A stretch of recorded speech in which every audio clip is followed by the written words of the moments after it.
When does love become the perfect murder weapon? I watched my husband collapse on the floor of his office, arsenic burning through his veins, his final words designed to destroy me. "You couldn't wait, could you, Elara?" When the paramedics burst through our door, they didn't find a suicide.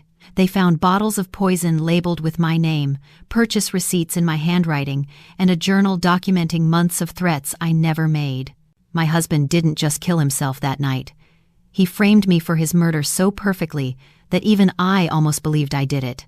But here's the part that haunts me every single day. It started with something so innocent, so ordinary, that I ignored every red flag screaming at me to run. 3 months before that poison touched his lips, I made one simple request. I asked my husband not to smoke in the room where our 3-month-old son was sleeping. That's it. Just don't smoke near the baby. I didn't know that request would unravel a web of addiction, paranoia, and calculated revenge so twisted that by the time I understood what was happening, I was already standing in handcuffs, watching them zip my husband's body into a black bag, listening to Inspector Rask read me my rights for first-degree murder. My name is Elara. I'm 29 years old. I was an investigative journalist who thought I could spot a lie from a mile away. I married a man I trusted with my life, gave up my career to raise our son, and built what I thought was an unshakable foundation of love. And in one final, meticulously planned act, the man I loved transformed that foundation into my prison. Stay with me, because what I'm about to tell you isn't just my story. It's a warning about what happens when the person sleeping next to you has been planning your destruction all along. But before we continue, make sure to hit the subscribe button, because you need to hear how this ends. I was hoping you could drop a comment and tell me what time it is, where you're watching from, and where in the world you are. I read every single one. Now, let me take you back to where it all began. It started the week Lucien turned 3 months old. That's when I first smelled it. Marius had been working crazy hours for weeks, sometimes 16 hours straight, hunched over his laptop closing some massive financial deal that was supposed to change our lives. I understood. I really did. He was providing for us, building our future. So, when he started locking his office door, I told myself he just needed privacy to focus. When he snapped at me for interrupting his calls, I blamed the stress. But then came the smell. It wasn't cigarettes. I know what cigarettes smell like. This was sharper, almost sweet, with a chemical edge that made my nose burn. It clung to his clothes, his hair, his skin. One night, after he'd been locked in that office for 6 hours, he came out to grab water. The smell followed him like a cloud. Lucien was sleeping in his crib in our bedroom, right next to the office wall. I asked him gently, "Marius, are you smoking in there? The baby's room is right next door. The smell is getting through." His face changed. The man I married disappeared for just a second, replaced by someone cold and angry. "I'm not smoking anything, Elara. You're being paranoid. Maybe it's your hormones making you imagine things." Hormones. He blamed my hormones. I wanted to believe him. I needed to believe him. So I swallowed my doubt and apologized for bothering him. He kissed my forehead and told me he loved me. I thought that was the end of it. 3 days later, he forgot to lock the office door. I wasn't snooping. I was looking for my phone charger. I pushed the door open, and the chemical smell hit me like a wall. His desk was a mess, papers everywhere, coffee cups, his laptop still open. And there, on the dark wood surface near his keyboard, I saw it. White powder residue. Not a lot.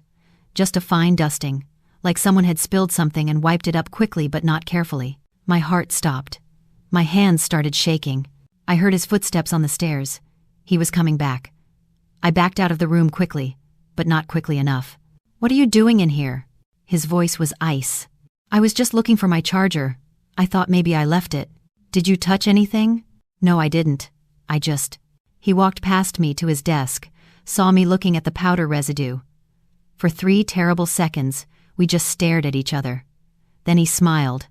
That same warm smile that made me fall in love with him 4 years ago. "That's protein powder, babe. I spilled my shake earlier. You know I've been trying to bulk up at the gym." The explanation was so smooth, so reasonable. But his eyes weren't smiling. His eyes were warning me. "Don't ask. Don't push. Don't ever come in here again." "Oh," I said, "that makes sense." "Good. Now close the door on your way out. And Elara? Knock next time." I closed the door. I stood in the hallway holding Lucien, feeling his warm little body against my chest, and something inside me whispered the truth I wasn't ready to hear. That wasn't protein powder, and my husband just lied straight to my face. 2 weeks later, Lucien started coughing. At first, I thought it was normal baby stuff, a little cold, maybe allergies.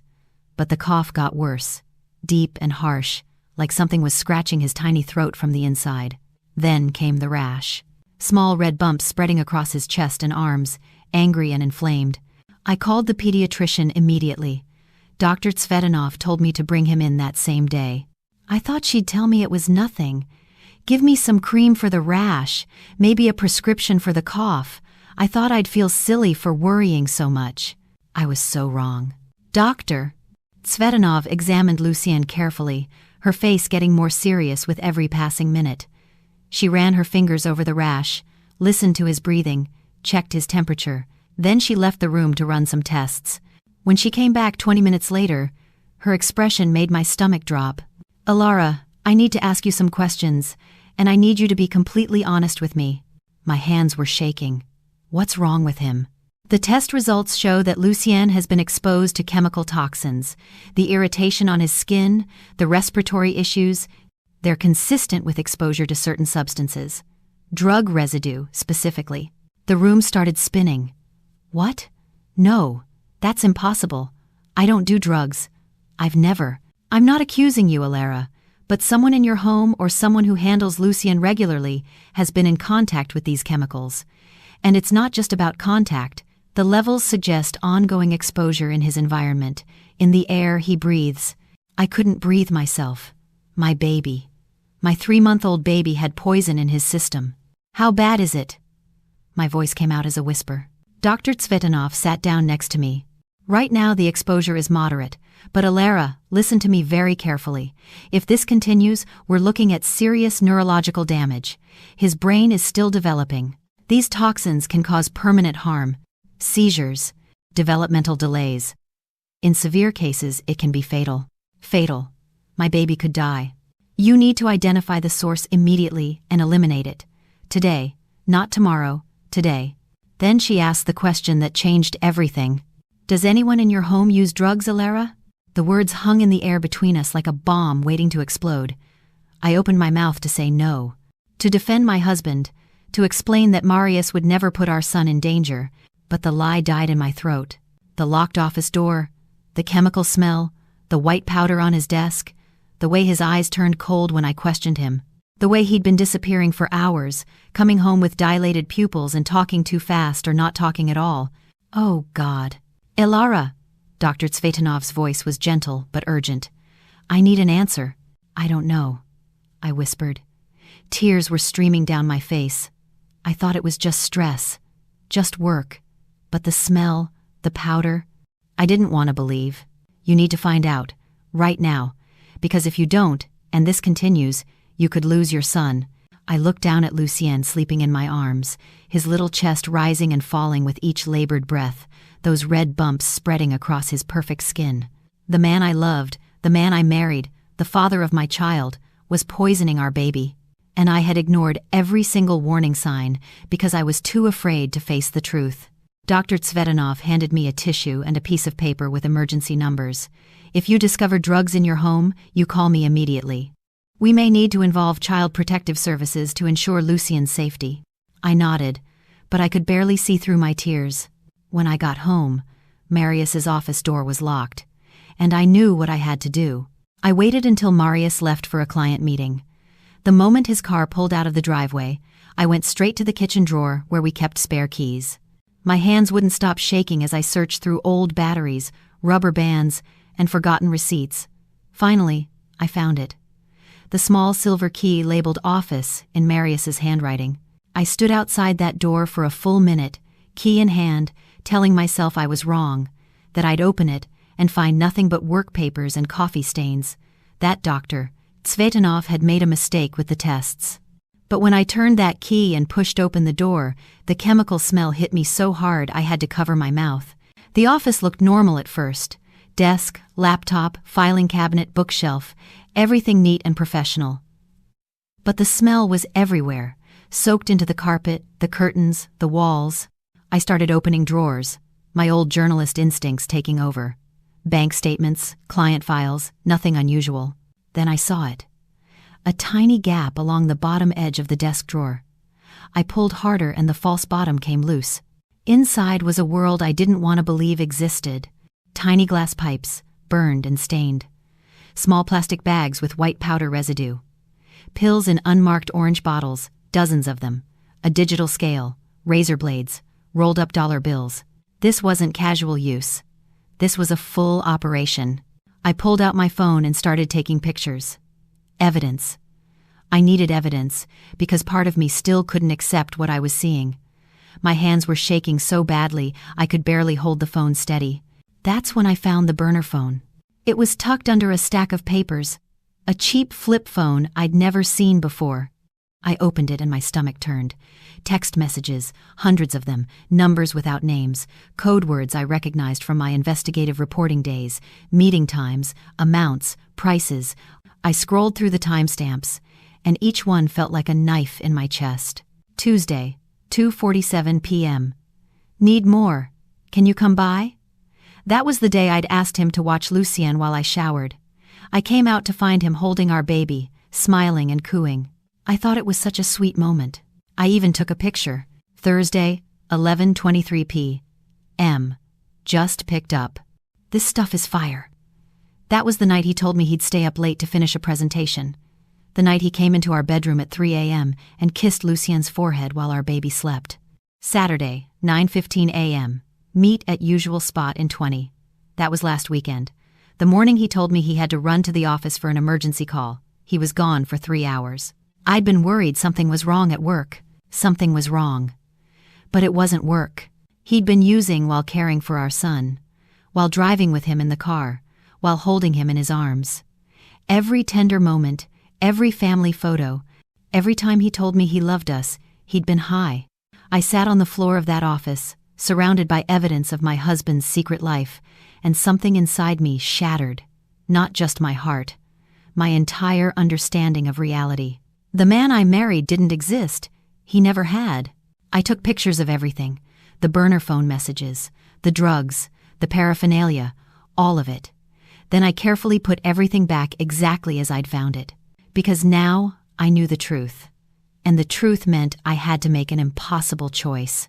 Stay and watch my baby get poisoned slowly, or leave and face whatever came next. I waited until Lucien was asleep. I needed Marius to see my face, to hear my voice breaking, to understand that this wasn't an attack. This was me begging him to save our family. He came home around 8, loosening his tie, acting like everything was normal. I was sitting at the kitchen table with my phone in front of me, the photos pulled up and ready. "We need to talk." He looked at me and something flickered across his face. Fear, maybe. Or anger. About what? "I went into your office today." The temperature in the room dropped. His whole body went stiff. "I found everything, Marius. The drugs, the pipes, the burner phone. I saw the messages. I know you've been using for months." I thought he'd deny it. I thought he'd try to lie his way out like he'd done with the protein powder. I was ready for that. I had proof on my phone. I had prepared myself for every excuse. But he didn't deny anything. He exploded. "You went through my things?" His voice was so loud it echoed off the walls. "You invaded my privacy? Who do you think you are?" "Marius, Lucien is sick. The doctor said he's been exposed to chemical toxins. Our baby has drugs in his system because of..." "Oh, so now you're playing doctor? You're making up stories to control me?" "I'm not making anything up." Dr. Tsvetanov ran tests. Lucien has a rash. He can't breathe right. And she said if the exposure continues, it could cause brain damage or... She's wrong. Doctors are wrong all the time. You're being dramatic like you always are. I stared at him.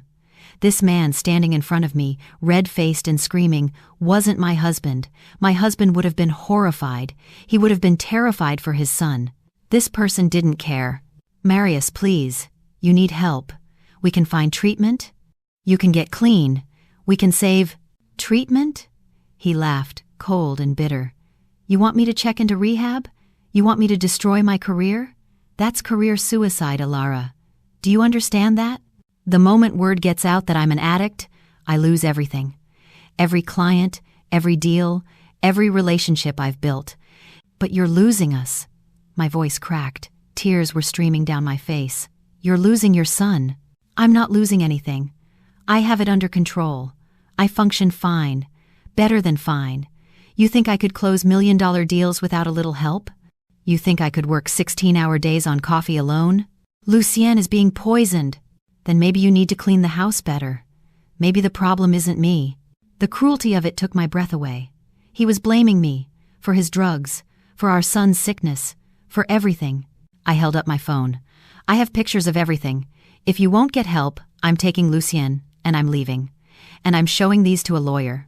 That's when everything changed. Marius moved so fast I didn't have time to react.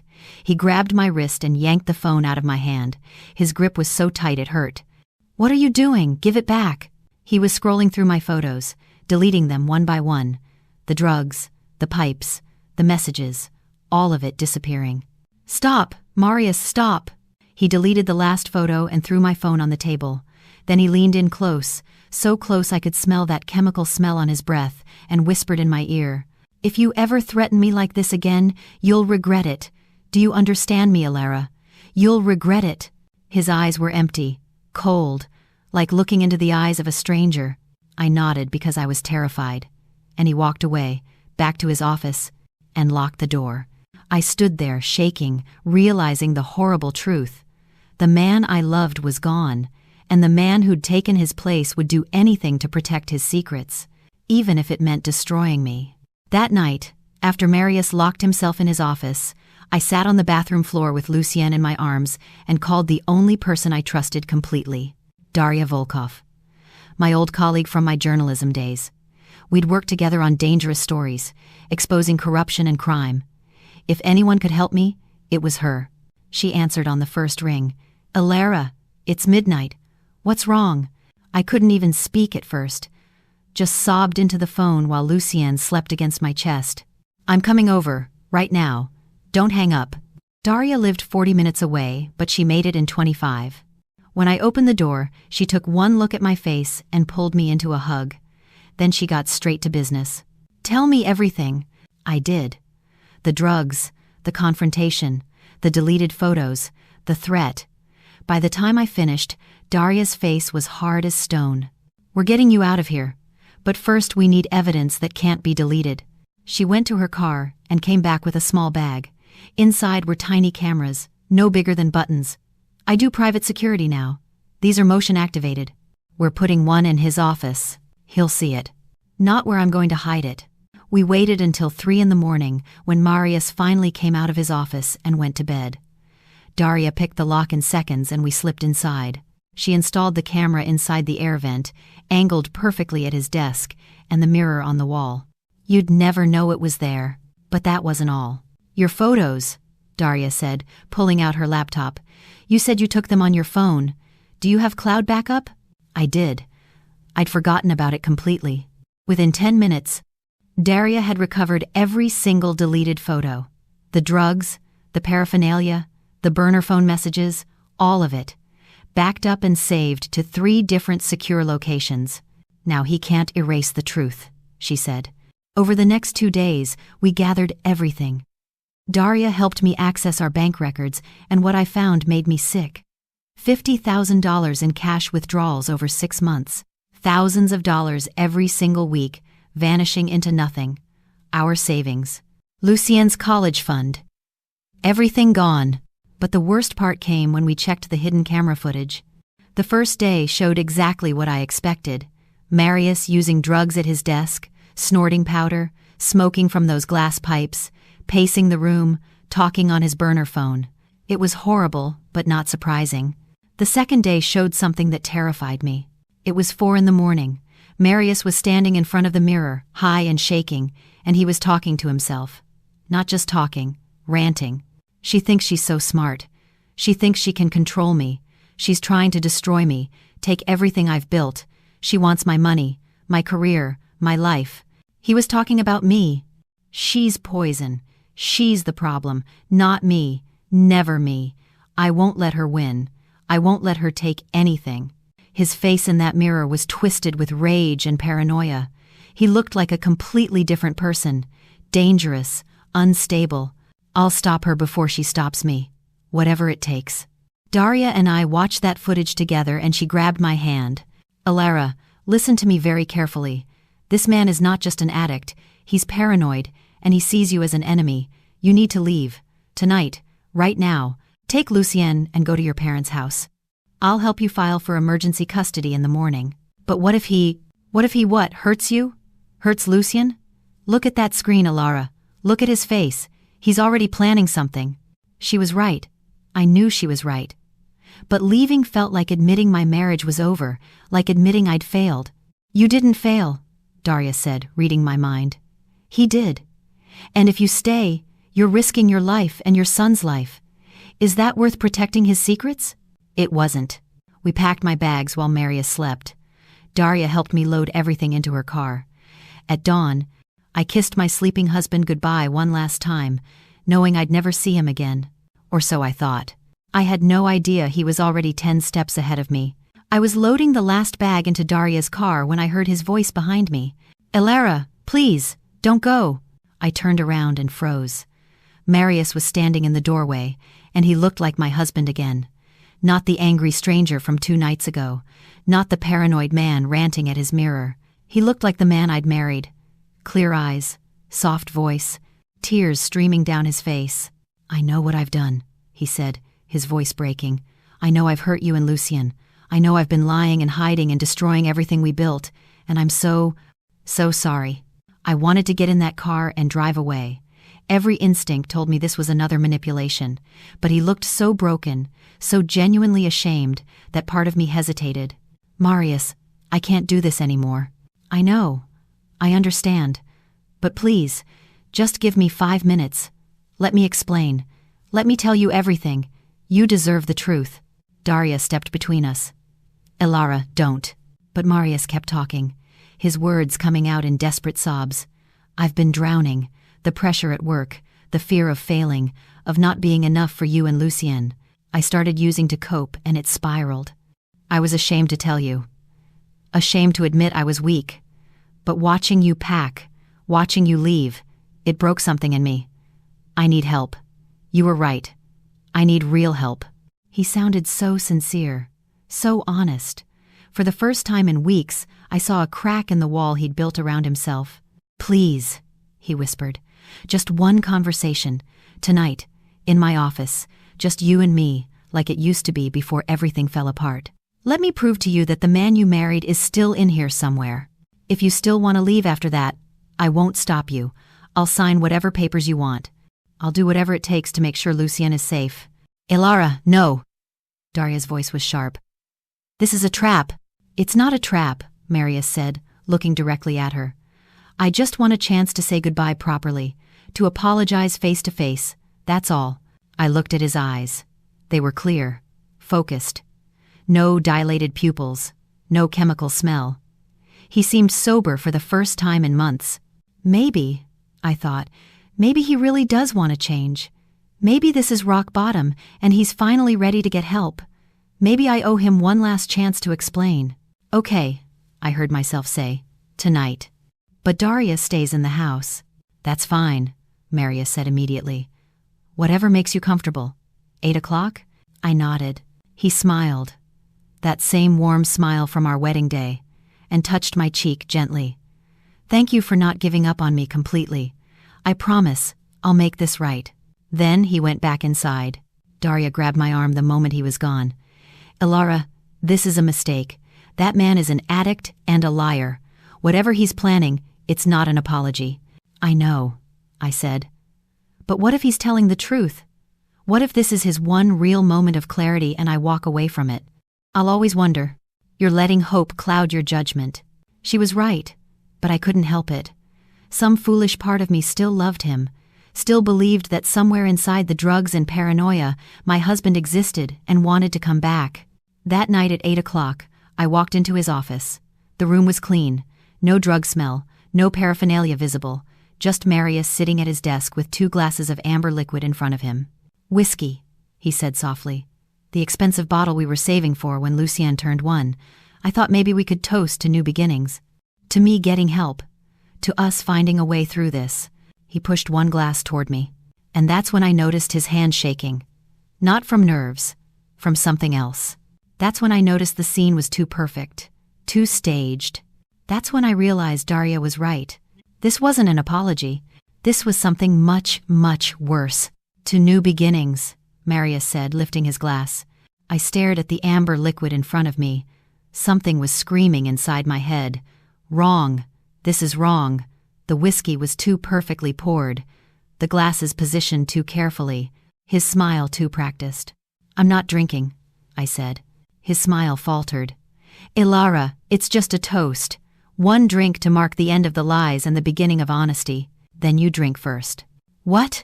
If it's just whiskey, you drink first." His face changed. The mask slipped for just a second and I saw rage flicker in his eyes. Then it was gone, replaced by hurt and confusion. "You don't trust me at all, do you?" "Should I?"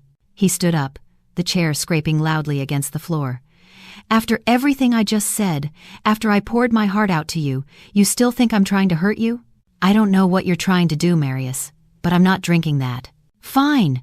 He grabbed the glass in front of me and threw the contents at the wall. The liquid splattered across his diplomas and bookshelves, the smell of alcohol filling the room. "There. Happy now? It was just whiskey, Ilara. Just a stupid drink." He was shaking with anger. Or something else. His movements were jerky, too fast, too aggressive. "I think I should go," I said, backing toward the door. "No." His voice dropped to something quiet and dangerous. "We're not done talking." He picked up the other glass, the one meant for him, and before I could stop him, he drank the entire thing in 3 long swallows. For a moment, nothing happened. He just stood there, glass in hand, staring at me with those cold, empty eyes. Then he stumbled forward. "Marius?" He grabbed my wrist, his grip like iron, and forced my hand onto the empty glass he'd been holding. My fingerprints pressed into the smooth surface. "What are you doing? Let go!" He pushed the glass out of my hand and it fell, shattering on the floor. Pieces of crystal scattered everywhere. Then he leaned in close, his breath hot against my ear, and whispered 7 words that stopped my heart. "You couldn't wait, could you, Ilara?" "What?" "Marius, what are you talking about?" His knees buckled. He grabbed the edge of the desk, gasping, his face going pale. White foam appeared at the corner of his mouth. "Marius," I screamed, "what did you do? What was in that drink?" He collapsed, hitting the floor hard. His body started convulsing. I dropped down next to him, my hands shaking so badly I could barely pull out my phone. "Stay with me, Marius, stay with me." I dialed 911, screaming into the phone that my husband was dying, that he'd poisoned himself, that I needed help right now. But even as I was trying to save him, even as I was begging the operator to send someone faster, I saw it. A small smile on his lips. He was still conscious, barely, and he was smiling. Because he wasn't trying to kill himself by accident. This was planned. Every single detail. The glasses, my fingerprints, the staged apology, the whiskey I refused to drink. "Oh my God," I whispered. "You're framing me." He couldn't speak anymore. The poison was shutting down his body. But his eyes said everything. Yes. Daria came running in, saw him on the floor, saw me covered in his blood where I'd tried to help him. What happened? He drank poison. He made me touch the glass. He's framing me, Daria. He's making it look like I killed him. Sirens wailed in the distance, getting closer. Marius's breathing slowed, stopped. His eyes went empty, and I realized the horrible truth. The man I loved had spent weeks planning his own death just to destroy me. His final act of revenge wasn't violence. It was making sure I'd spend the rest of my life in prison for his murder. The paramedics burst through the door seconds later. But it was already too late. Marius was dead, and I was about to become a killer. The paramedics worked on Marius for 20 minutes. I watched them pump his chest, force air into his lungs, inject him with drugs that were supposed to restart his heart.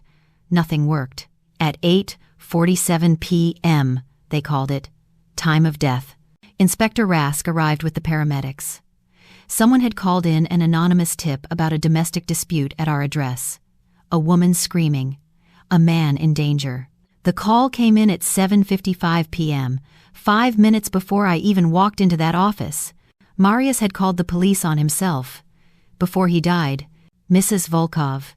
"I need you to step away from the body," Inspector Rask said. He was a tired-looking man with gray hair and sharp eyes that missed nothing. Daria pulled me back. My hands were covered in Marius's blood from trying to do CPR. My fingerprints were on the glass. I was the only person in the room when he collapsed. "Can you tell me what happened here?" I tried to explain. The whiskey, the 2 glasses, how he forced my hand onto one and drank from the other, how he whispered those horrible words before he died. But even as I said it out loud, I heard how crazy it sounded. "So, your husband committed suicide and framed you for murder?" Inspector Rask's tone made it clear he didn't believe me. "Yes, I know how it sounds, but that's exactly what happened. Did anyone else witness this?" "I did," Daria said. "I was in the next room. I heard everything. But you didn't see it." "No." Inspector Rask walked around the office, taking notes. His team started processing the scene, taking photos, bagging evidence. One of them opened the safe behind Marius's desk. I'd never even known the combination. Inside were 3 bottles. Small brown pharmacy bottles with white labels. The officer held one up to the light and read the label. "Arsenic trioxide, prescription for Elara Ethelred." He looked at me. "That's you?" "What? No. I mean, that's my maiden name, but I never bought arsenic. I've never even heard of arsenic trioxide. It says here you purchased this 2 months ago. Signed for it. There's a copy of your signature." They showed me the label. The signature looked exactly like mine. The handwriting, the little loop I always make on the A, everything perfect. He'd been planning this for 2 months, maybe longer. "Check Lucien's room," Daria said suddenly. "Check under the crib." Inspector Rask gave her a strange look. "Why would we check there?" "Just check." They did. And they found it. A small plastic bag taped under Lucien's crib.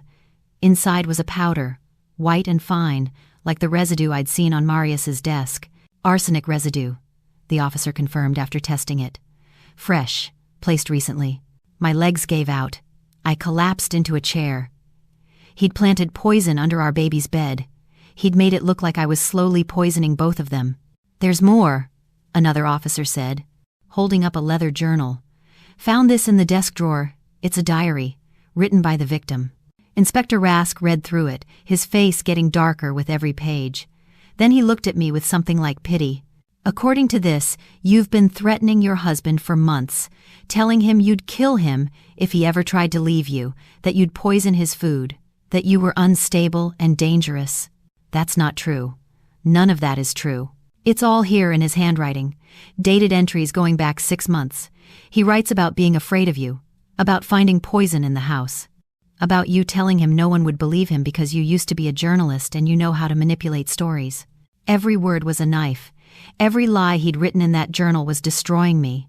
He also writes that you've been drugging yourself, using his name to buy substances, trying to frame him as an addict to cover your own problems." The room was spinning. He'd thought of everything. Every possible defense I could make, he'd already planted evidence to destroy it. Inspector Rask stood in front of me. "Elara Ethelred, you're under arrest for the murder of Marius Volkov. You have the right to remain silent." He kept talking, but I couldn't hear him anymore. The handcuffs clicked around my wrists, cold metal against my skin. Marius was dead. And he'd won. He'd made sure I'd never hold Lucien again. I spent 3 days in a holding cell before Daria posted bail. 3 days of staring at concrete walls, wondering if I'd ever hold my son again. Lucien was with my parents, safe, but without me. That thought broke me more than the handcuffs ever could. Daria hired the best criminal defense attorney she could find, a sharp woman named Jordan Clark, who took one look at the evidence and said, "This is a frame job, and I'm going to destroy it piece by piece." The hidden camera footage was our first strike. It showed everything. Marius using drugs at his desk. Marius talking to himself in the mirror, paranoid and ranting about destroying me. Marius practicing his fake apology in front of the mirror like an actor rehearsing lines. The timestamps proved he was planning this for weeks. But Jordan didn't stop there. She brought in forensic experts who tore Marius's lies apart. The pharmacy labels with my name? Marius made them himself using graphic design software. The digital forensics team found the files on his computer, complete with timestamps showing he created them 6 weeks before he died. The journal full of fake threats? Handwriting analysts proved he wrote every single entry in one sitting, probably the day before he killed himself. The ink was identical throughout. A real journal kept over months would show different pens, different pressures, natural aging. This was pure fiction. The arsenic bottles?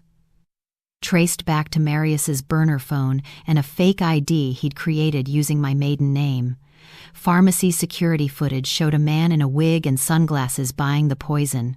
When they enhanced the image and compared it to Marius's build, height, and gait, it was undeniably him. Even the anonymous police tip that brought Inspector Rask to our house? Made from Marius's burner phone 5 minutes before I walked into that office? Every single piece of his perfect frame fell apart under investigation. 6 weeks after his death, the prosecutor didn't just drop the charges, she held a press conference. After extensive investigation, we have determined that Marius Volkov committed suicide and attempted to frame his wife, Elora, for murder. The evidence against Mrs. Volkov was entirely fabricated by Mr. Mrs. Time, Volkov himself as part of an elaborate and malicious scheme. Mrs. Volkov is completely innocent, and we apologize for the ordeal she has endured. The news exploded. Every channel, every newspaper, every website ran the story. Financial executive frames wife for his own suicide. Man's drug addiction leads to elaborate murder plot. The truth came out about everything. His drug use, his paranoia, the poison he'd planted under our baby's crib. Marius wanted to destroy my reputation. Instead, the whole world learned exactly what kind of monster he really was. Inspector Rask came to my parents' house personally to apologize. I should have looked deeper from the start. I'm sorry for what you went through, Alara. Your husband was evil. That's the only word for it. 2 months after his death, I walked into family court for the custody hearing. Marius's mother was there, demanding custody of Lucien, claiming I was unstable. Jordan stood up with a folder full of evidence. Your Honor, the defendant's son was a drug addict who attempted to murder his wife through false imprisonment. Here is the video evidence of him using narcotics while caring for the child. Here is proof that he deliberately exposed his infant son to chemical toxins, and here is documentation that he planned an elaborate scheme to frame his wife for murder. The judge took 5 minutes to review everything. Then she looked at Marius's mother with disgust. Petition denied. Full custody to Alara Volkov. Mrs. Volkov Sr., you raised a man who tried to destroy an innocent woman and endangered his own child. You will have no contact with this child. Ever. Court dismissed. I walked out of that courtroom with full custody, full vindication, and Lucien in my arms. The reporters waiting outside shouted questions, but Jordan made a statement for me. Alara Volkov is a hero who protected her child from a dangerous situation and survived an unimaginable betrayal. She asks for privacy as she rebuilds her life. But I didn't want complete privacy. I wanted the truth out there. So I did one interview. Just one. And I told everything. Within days, I received hundreds of messages from women who'd lived through similar nightmares. Women who'd been made to feel crazy by addicted partners. Women who'd been gaslit and threatened and trapped. My story gave them permission to trust their instincts and leave. That's when I knew what I had to do. I sold the house where Marius died, took the money, and started a foundation. Trust Your Instincts helps women escape dangerous relationships and provides legal support when their abusers try to destroy them. Daria runs security. Jordan handles the legal cases pro bono. 3 years later, Lucien is 5 years old, happy and healthy and surrounded by love. He knows his father died when he was a baby. Someday I'll tell him the full truth, but for now he's just my beautiful boy who loves dinosaurs and makes me laugh every single day. I found love again too.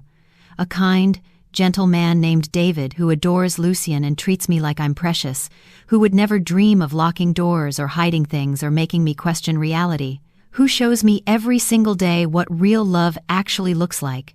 As for Marius, his name is remembered, but not the way he wanted. He's a cautionary tale, a case study in narcissistic rage and addiction. His former company released a statement condemning his actions. His colleagues spoke out about the warning signs they'd missed. His legacy isn't the successful businessman he pretended to be. It's the monster he actually was. He tried to write my ending. He tried to make sure I'd spend my life in prison, branded as a murderer, separated from my son forever. He spent weeks crafting the perfect revenge, and he failed. Completely. I'm free. Lucienne is safe. We're happy. And every day, I help another woman escape before her story ends in tragedy. Marius wanted to destroy me. Instead, he freed me. And his evil became the foundation for something beautiful, something that saves lives. That's real justice. Not just surviving, but thriving. Not just escaping, but transforming the pain into power. So here's my question for you, and I really want to hear your thoughts. When someone tries to destroy you and fails, when you come out the other side, stronger than ever, is that the universe telling you that you were always meant for something bigger? Drop your answer in the comments, because I need to know I'm not alone in believing that our darkest moments can become our greatest purpose. If this story moved you, hit that subscribe button. Every day we expose the truth about toxic relationships, narcissistic abuse, and the incredible strength it takes to choose yourself. Next time, I'm breaking down the 5 warning signs that someone is planning to destroy you and exactly how to protect yourself before it's too late. Remember, you deserve safety, you deserve truth, you deserve to be believed, and you deserve a life where love doesn't come with locked doors and hidden secrets. Your instincts are right. Trust them. They're trying to save your life.